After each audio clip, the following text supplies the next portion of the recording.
Alright, so the greenhouse kind of got turned around. It's afloat. So they're kind of repositioning it. It's one good thing about being in water. Makes things easy to move, I guess.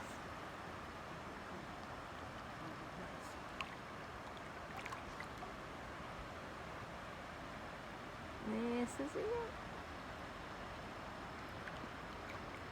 Another good thing is all the fire ants got flushed out, and the voles, we've seen a bunch of them floating down through.